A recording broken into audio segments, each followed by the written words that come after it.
Bienvenidos a esta tercera jornada de nuestro taller intensivo. Hoy vamos a hablar de un aspecto que a veces solemos dejarlo muy a segundo plano, pero que es crucial a los efectos de que podamos tener un trabajo muy fácil en tan poco tiempo, ¿sí? Y tiene que ver con la parte operativa de cómo vamos a trabajar con los medios de verificación. Bien, como punto de partida, ¿sí? El trabajo claramente inicia desde el momento en el cual como comité nosotros verificamos la matriz, identificamos cuáles van a ser los medios de verificación necesarios y los solicitamos. Acá un punto importante, siempre tenemos que articular la solicitud de medios de verificación a través de la coordinación de carrera o la dirección de carrera o de filial o del instituto en caso de que sea, digamos, esa la estructura organizacional, ¿sí?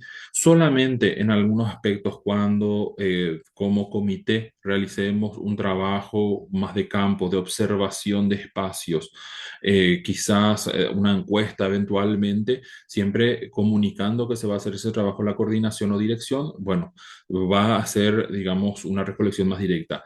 Nosotros tenemos que nutrir nuestro trabajo de la documentación que habitualmente nuestra carrera y la institución, digamos, genera para su propia operatividad, ¿sí? Bien, luego tenemos que, una vez que recibimos esos medios de verificación, verificar la calidad de los mismos y la pertinencia. La pertinencia tiene que ver con relacionarlos con los criterios e indicadores, que muchas veces un solo medio de verificación sirve para más de un criterio. Y en cuanto a su calidad, la agencia adiestra a los pares evaluadores a que observen ciertos requisitos clave de forma, ¿sí? En el caso de las evidencias institucionales formales, así es como lo llama la agencia, que básicamente estamos hablando de cuestiones documentales, estamos hablando de que sí o sí tengan una firma. Si es digital, que no se note que es una firma digital, o sea, tiene que haber un documento, seguimos siendo todavía una institución, digamos, sobre papel, exceptuando los casos donde ya está reglamentado que se va a hacer de forma digital. Tiene que estar sellado y tiene que ser muy claro. El pie de página, el encabezado del documento, tiene que coincidir con la carrera, que no sea que dice otra carrera, por ejemplo, ¿no? Después, en el caso de las evidencias cuantitativas, que puede ser generada por alguna dependencia de la facultad o puede ser generada por la propia carrera o por el comité de autoevaluación, tiene que estar muy claro cuáles son las fuentes y la metodología. Si es, por ejemplo, una encuesta, tiene que tenerse claro cuál es el universo, cuál es la muestra, cuáles son los grados de representatividad que tiene esa muestra del universo y por sobre todo la fiabilidad que va a tener el resultado. Nunca, nunca solamente la tabulación de datos, sino que tiene que haber un informe final que articula la información que tiene en información que se puede utilizar para tomar decisiones. Luego están las evidencias de carácter cualitativo, ¿verdad? Aquí viene ya las entrevistas, los focus group, que puede ser realizado por el comité o por otra instancia institucional. Tienen que estar transcritas y se tiene que identificar cuándo ocurrió y por sobre todo el contexto en el cual ocurre. Doy un ejemplo. Hay indicadores que hablan de que las autoridades entran en contacto con agentes del medio externo. Entonces, cuando se da el correo electrónico, o fue una visita técnica, tiene que haber una memoria de eso, una bitácora. Y por último, la agencia le plantea a los evaluadores que en el caso de las evidencias observacionales o técnicas, que se tenga imágenes o videos que sean claros, que se pueda evidenciar lo que se quiere mostrar, lo que la carrera quiere ver. Pueden ser planos también y tienen que estar siempre contextualizados dentro de lo que viene a ser el criterio donde se lo menciona. Dicho esto, entonces, una vez que vemos que la parte de forma está correcto, lo introducimos dentro de nuestro trabajo que tiene que ser sistemático. Si ya vino digitalizado, fantástico. Si hay que digitalizarlo, procedemos a digitalizarlo. Lo renombramos incluyendo el código que va a tener ese documento, que va a ser un código exclusivo de ese documento y lo consignamos en la planilla de evidencia, ¿sí? Primer trabajo antes de escribir dentro de lo que viene a ser la matriz de autoevaluación es ponerlo en la planilla de evidencia que vamos a estar nosotros habilitando el día de mañana. Ahora, La NEAES sugiere una forma para codificar estos documentos, ¿sí? Plantea el hecho de que tienen que ser correlativos, ¿ok? Acá, por ejemplo, pongo como ejemplo el criterio 111 y el 112, ¿sí? Y si damos cuenta, para el primer criterio hay 7 anexos, ¿sí? Y en el siguiente criterio hay otros 4, pero no comienza de cero, sino que comienza automáticamente en el número siguiente. Entonces, anexo 1, 2, 3, 7, 8, 9, 11, ¿sí? Y así sucesivamente hasta el final. Eventualmente, podría también aceptarse que solamente sean números, del 1 hasta el número, digamos, final de la última evidencia. Acá un punto importante, ¿sí? En cuanto a los nombres, si son muy largos, una recomendación es que casi casi sean, digamos, una escritura como, digamos, las esquelas de antes, ¿verdad? Que se enviaban por correo, reducir lo máximo posible. Tenemos que entender que los nombres dentro de los archivos en informática ocupan también espacios y mover esto entre carpetas a veces suele ser muy complicado. Entonces, cuanto más corto y conciso sea, mejor, ¿sí? Ahora, esto tiene un pequeño problema. Implica que uno tiene que tener totalmente hecho ya el trabajo de autoevaluación con todas las evidencias para poder entonces hacer la correlatividad numérica. Y esto tiene que estar en la lista de medios de verificación que se tiene que presentar al momento de presentar toda la documentación a la agencia.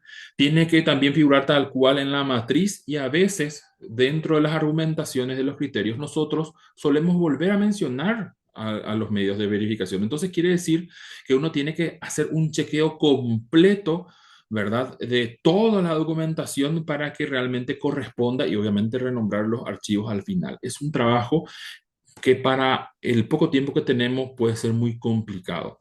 Una alternativa que se le sugirió a la agencia y si bien no fue de su beneplácito, aceptaron que es posible aceptar siempre que sea ordenado, es hacer como algunas carreras ya venían haciendo, que es mantener una codificación teniendo en cuenta el número de criterio y luego agregarle los documentos. Eso quiere decir que siempre los documentos van a comenzar con el código del criterio y seguidamente un número correlativo del uno hasta el último número y ese segundo componente del código reinicia con el siguiente criterio. Esto nos permite a nosotros tener un crecimiento más orgánico en cuanto a la documentación que recibimos, porque eventualmente podemos estar recibiendo ciertos lotes que son insuficientes todavía para cerrar el criterio, pero nosotros podemos igual ir trabajando otros criterios, los cerramos, recibimos la información nueva, los medios de verificación, lo asentamos y por lo tanto vamos cerrando criterios conforme vamos recibiendo estos medios de verificación. Entonces, queda a decisión de los comités de cada carrera cuál de las dos nomenclaturas utilizar, la que sugiere la NEAES o la alternativa que también es válida, porque al final de cuentas la agencia lo que hace es nos sugiere, ¿sí? Bien, dicho esto, por cierto, un paréntesis, todavía no está claro si van a habilitar por carpetas separadas por criterio o si va a ser un solo drive donde hay que colocar todo. Entonces hay que ser muy ordenado por eso. Tiene que coincidir exactamente los nombres y es una sugerencia que una vez que se escribe en la planilla de registros de medios de verificación, cuando se quiera hacer mención en la matriz de autoevaluación, se copia, pega tal cual el nombre para que, digamos, no haya elementos que no coincidan. Bien, luego tenemos nosotros, una vez que se consigna, ¿verdad? Ya todo esto a planilla, el guardado en la carpeta Drive, juzgar la evidencia con otros medios de verificación para determinar el grado de cumplimiento por indicador, ¿sí? Y esto es muy clave. Usualmente a veces tendemos a esa tendencia natural de querer escribir ya la observación y luego ver los medios de verificación. No, tenemos que ser, digamos, más ordenados, colegas, en cuanto a hacer primero esto, porque después se generan muchos errores porque nos encontramos con que no verificamos bien el medio de verificación, no nos ayuda para lo que escribimos, tenemos que volver a reescribir, no tenemos el tiempo como para hacer eso. Entonces, conforme tenemos medio de verificación, redactamos, ¿ok? Y acá un cambio que ya hemos advertido, ya no se va más a hacer observación por por criterio, por indicador, perdón. ¿Sí? Pero sí se va a establecer si se cumple o no se cumple. Y luego recién se hace la argumentación por el cumplimiento del criterio que nosotros alcanzamos. ¿Sí? Entonces, tres pasos para reducir. Primer paso, renombrar los medios de verificación, codificarlos y tenerlos ya presentes. ¿Sí? Recibido el medio de verificación, se determina si se cumple con el indicador. Una vez que tenemos todos los indicadores resueltos, entonces ahí argumentamos recién por el criterio. ¿Sí? Recuerden, ya no se argumenta por indicador, por criterio. Eso vamos a ver en el encuentro de mañana. Bien, hagamos un ejemplo, ¿sí? ¿Cómo es que nosotros realmente llevamos adelante esto de juzgar las evidencias a la luz de los criterios? Usemos como ejemplo el que ya estábamos utilizando ayer, que es el criterio 112, eficacia en la aplicación de las normativas y reglamentaciones que rigen la carrera. Claramente, el enunciado en sí del criterio tiene, digamos, una amplitud demasiado grande. Tiene un principio que nos plantea que es la eficacia, pero bueno, ¿por dónde nosotros podemos adentrarnos en juzgar esto? Bueno, por eso es que tiene todavía indicadores. En total tiene 5. Primero, la A, las normativas y reglamentaciones se encuentran formalizadas y difundidas por medios accesibles. Las normativas y reglamentaciones son conocidas y se aplican sistemáticamente. El marco normativo contempla aspectos relacionados con la inclusión, bioseguridad, la gestión y reducción de riesgos, el desempeño ético de sus miembros y el respeto a la propiedad intelectual.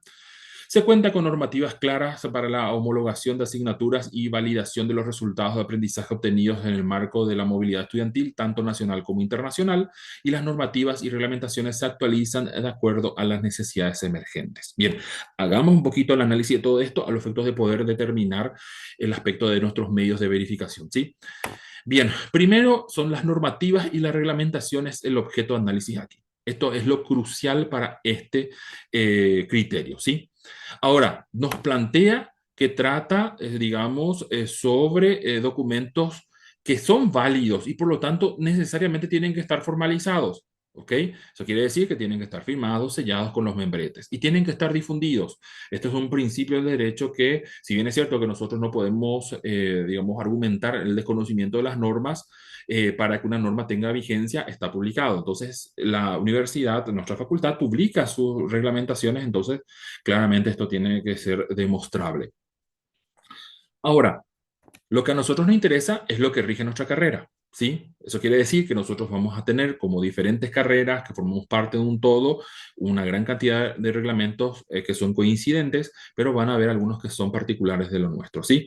¿Qué significa que rigen la carrera? Que la gobiernan, que la dirigen, que la guían, ¿sí? En ese aspecto, ¿verdad? Hay muchísimas reglamentaciones, pero lo que la agencia, dentro de su plan, digamos, para la educación superior les importa es que dentro de estas también se evidencie que existen aquellas que tratan sobre inclusión, bioseguridad, gestión y reducción de riesgos, desempeño ético, propiedad intelectual, homologación de asignaturas y, atiendan esto último, validación de los resultados de aprendizaje obtenidos en el marco de la movilidad estudiantil. ¿Esto qué significa, esto último? Significa que si yo tengo un alumno que fue al extranjero a una movilidad y luego volvió, yo no solamente le voy a homologar su asignatura, significa que yo tengo que saber que lo que se fue y aprendió, que yo le estoy homologando, realmente le está sirviendo dentro de su carrera que está al final de cuentas cursando conmigo. Entonces eso implica un paso más, digamos, hacia adelante que el simple hecho administrativo de reconocimiento. Sí, esto es muy crucial y va a ser un trabajo nuevo que va a recaer seguramente en los responsables de evaluación, ¿sí? Bien, ahora, hacer un simple cotejo de normativas sobre qué tratan y que están formalizadas y difundidas no cumple el criterio, porque el criterio nos dice que se tiene que evidenciar una eficacia en la aplicación. ¿Sí? ¿Y qué significa eficacia? La capacidad de lograr el efecto que se desea o se espera. Y esto claramente, nuestros reglamentos, en su exposición de motivos, está para qué? Tienen objetivos, ¿sí? Entonces se tiene que poder evidenciar. ¿Cómo yo, digamos, puedo cerciorarme si hay esta eficacia en la aplicación? Bueno, primero, el hecho de que si la gente lo conoce, tanto aquellos que lo tienen que aplicar como aquellos a los cuales se le aplica el reglamento. Y esto nos lleva también a un elemento de la difusión, y es que tiene que ser accesible. Ser accesible no solamente significa, por ejemplo, para el caso de personas no videntes, que es un texto que no es una imagen, que tiene datos, que puede leer ciertas aplicaciones, sino que yo también implica accesible, que yo lo puedo encontrar fácilmente, ¿sí? Entonces, hay una cuestión ya de percepción, porque esta eficacia se mide mucho con percepción, ¿sí? Entonces, ser conocido es uno de ellos. Segundo, el hecho es de que se aplique sistemáticamente. Todo lo que hemos subrayado, desde inclusión, bioseguridad hasta validación de resultados de aprendizaje, tiene que estar en algunos documentos plasmados de que se están cumpliendo, ¿sí? Al tiempo el cual se tienen que cumplir, ¿verdad? Si, por ejemplo, yo tengo que cumplir una homologación cuando, bueno, ocurre movilidad, si no ocurrió un año, quiere decir que yo no tengo por qué responder. Pero cuando nosotros pidamos informes como comité de autoevaluación sobre esa aplicación, nos tienen que informar que no hubo casos que se apliquen. ¿Ok? Inclusión, por ejemplo, nosotros podemos tener, y de hecho lo tenemos, ¿verdad? Unas normativas para actuar, pero si no hubo alumnos, entonces tampoco es culpa nuestra como carrera. Entonces se tiene, digamos, que demostrar que no hubo situaciones de aplicación. ¿Ok? Bien, ahora, hace un ratito estábamos hablando de cuatro, digamos, características que los documentos tienen que tener a los efectos de poder cumplir, digamos, con los formalismos, ¿sí? Y vamos un poquito a analizar eso.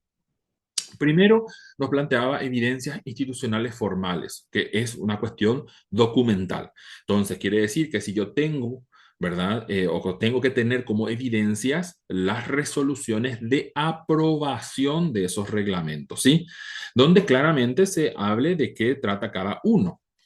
Luego, también están las evidencias cuantitativas, que son documentales. Aquí ya aplica los informes que, de hecho, el MESIT, por ejemplo, estuvo solicitando a cada dependencia que pueda establecer su normograma, que son cuáles son los reglamentos que rigen. Bueno, entonces nosotros podríamos, a través de la carrera, solicitar al MESIT que tal y cual reglamentos que son los que nos interesa para este proceso, que soliciten por favor el grado de cumplimiento con evidencias, que al menos una evidencia por año. ¿Ok? A los efectos de poder, digamos, establecer. ¿Y por qué es cuantitativa? Porque entonces nos tiene que llegar información. Bueno, por ejemplo, reglamento de tesinas, se han defendido 20 tesinas, ¿verdad? En el año 2024. 15 en el 2025 y 5 de lo que va del 2026. Entonces hay datos, digamos, numéricos. Usamos un ejemplo para que se evidencie, pero está el informe, digamos, que tiene que tener su membrete, su firma, su sello, ¿verdad? Todo el respaldo de, digamos, de validez de forma. Entonces ahí están, digamos, los datos cuantitativos. También hablamos de evidencias cualitativas, porque tenemos que poder preguntar a través de encuestas si los actores conocen, por ejemplo, los reglamentos que al menos les son pertinentes. Y acá hay una cuestión ya que tiene que ver con percepciones, ¿sí? Eventualmente, lo cuantitativo podría ser de percepción también, pero puede ser documental previamente. Y acá un dato importante. Si se dieron cuenta, hemos señalado aspectos de casi todos los indicadores, exceptuando el último.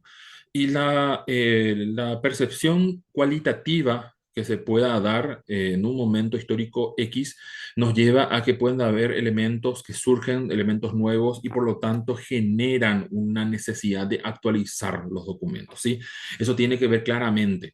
Entonces, si hubo, por ejemplo, una actualización, nosotros tenemos que poder llegar a la argumentación de motivos del por qué se dio.